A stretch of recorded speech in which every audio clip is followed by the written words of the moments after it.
जय राधा बल्लभ श्री हरिवंश आज गुरुजी से सुनेंगे कि बच्चों की दिनचर्या कैसी होनी चाहिए। आप जब प्रातः कालीन उठें तो पहले उठने का नियम लें कि सूर्योदय के 1 घंटा पहले हम उठेंगे। देखो हमारी प्रार्थना मानना। तो इस समय सूर्योदय कई बजे होता है? लगभग 6 बजे 6:30 बजे करते हैं। 6। आप 5 बजे उठ जाइए और उठ करके सबसे पहला कार्य कीजिए, पृथ्वी के चरण स्पर्श कीजिए, भूमि के चरण स्पर्श कीजिए।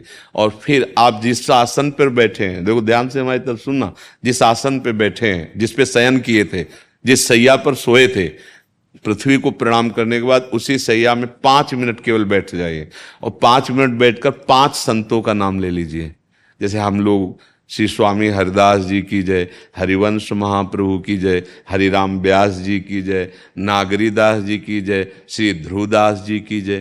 पांच पांच संतों के नाम याद कर लीजिए। इसके बाद नीचे उतरिए और पहले जो अपने माता पिता, अगर वो शयन कर रहे हैं तो कोई बात नहीं है, अगर वो शयन नहीं कर रहे हैं तो पहले जाकर माथा रखकर उनको प्रणाम कीजिए। इसके बाद आधा लीटर या पौन लीटर जितना आप जल पी सकते हैं, उस जल को आप हल्का सा गर्म करवाइए अपने माता पिता से, जो भी आपकी सेवा में हो, या अगर आप स्वयं कर सकते हो तो स्वयं हल्का सा। अगर 500 ग्राम पी जाए तो और अच्छी बात है, और इससे ज्यादा पी जाए तो अच्छी बात है। वज्रासन में बैठना आता है? वज्रासन जानते हो आप लोग? देखो वज्रासन, वो देखो बैठ रहे हैं, ये दोनों पैरों को ऐसे करके इससे बैठकर जल पिया जाए। ये आपके ब्रह्मचर्य की रक्षा करेगा, कब्ज नहीं होने देगा और आपके मस्तिष्क की गर्मी को ठंडा करेगा। ऐसे वज्रासन में बैठकर धीरे धीरे 5 या 10 मिनट में जल पिया जाए, एकदम न पिया जाए। गिलास में लेकर के 500 ग्राम जल धीरे धीरे उसको पिया जाए। फिर इसके बाद आपको 100-200 कदम टहलना है। फिर इसके बाद आप शौच जाइए।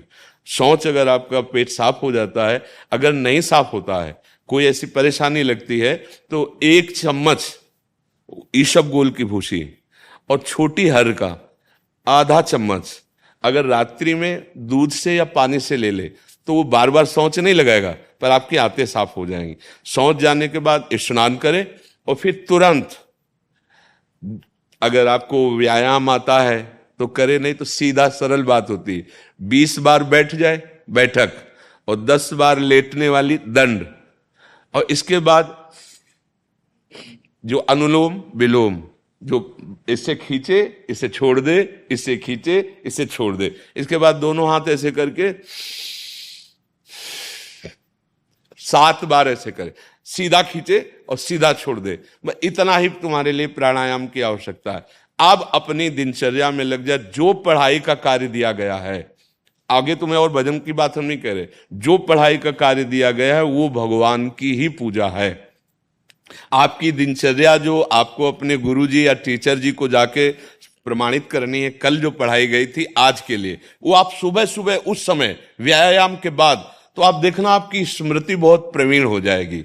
अच्छा, ये आपकी प्रातःकालीन दिनचर्या है। जब आप अपने गुरुदेव के पास स्कूल जाएं, तो हमें आजकल का तो अब पता नहीं, पर हम लोग जब जाते थे तो अपने गुरुजी को प्रणाम करते थे। तो जो स्कूल में आपको पढ़ाई पढ़ा रहे हैं वो तो बात है, अब आपको जो हम खास बात बताना चाहते हैं वो कि देखो अभी छोटे छोटे बच्चे हो, बच्चों में कुछ बच्चे ऐसे गंदे बच्चे होते हैं जिनके गंदी बातें दिमाग में आ जाती हैं और गंदी बातें वो करने लगते हैं आचरण में। आप लोग इतना तो जानते ही होंगे कि गंदी बातें किसे कहते हैं।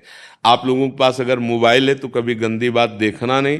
कोई भी बच्चा अगर गंदी बात दिखाए तो अपने टीचर से या अपने माता पिता से जाके शिकायत करनी चाहिए, वो बहुत हानिकारक होती है। कभी कोई भी गंदी बात अपने द्वारा नहीं होनी चाहिए। अभी आप नवीन जीवन धारण किए हुए हैं, आप भगवान की प्राप्ति, देश की भक्ति और बहुत अच्छे अच्छे पदों में जा सकते हैं। अच्छे पवित्र आचरण और पवित्र संस्कार। ब्रह्मचर्य के लिए गंदे बच्चों का संग त्याग करना, गंदी कोई ऐसी हरकत सिखावें या बात सिखावें तो उसको सुन करके छुपा नहीं लेना, तुरंत अपने टीचर से बताना या अपने माता पिता से बताना, और ऐसे बच्चे का कभी संग नहीं करना। और रात्रि के सोते समय ये जरूर ध्यान देने वाली विशेष बात है। रात्रि के सोते समय जो भगवान का नाम प्रिय, जैसे इन लोगों ने आप लोगों को बताया राधा वल्लभ श्री, तो सोते समय बस प्रार्थना करो कि हे प्रभु आज दिन हमारा जो भी गलती हुई हो वो हमको आप प्रार्थना करते हैं कि आप हमें समझाओ क्या हमसे गलती हुई। अगर पूरी दिनचर्या में ऐसा लग रहा है हमसे कोई गलती नहीं, तो भगवान सुबह से अभी तक हम सोने जो जा रहे हैं ये पूरा समय आपको समर्पित, आप देखना इसका फल देखना। एक तपस्वी की तपस्या का जो फल होता है ना उसका ये फल मिलेगा। और सोते समय बस राधा वल्लभ श्री हरिवंश, राधा वल्लभ श्री हरिवंश, इधर उधर ना सोचते हुए, ना मोबाइल देखते हुए, ना कोई गंदी बात मन में, और चुपचाप सो जाइए। और जब फिर सुबह उठे तो फिर ऐसी दिनचर्या। और पढ़ाई इस समय तुम्हारा भजन है।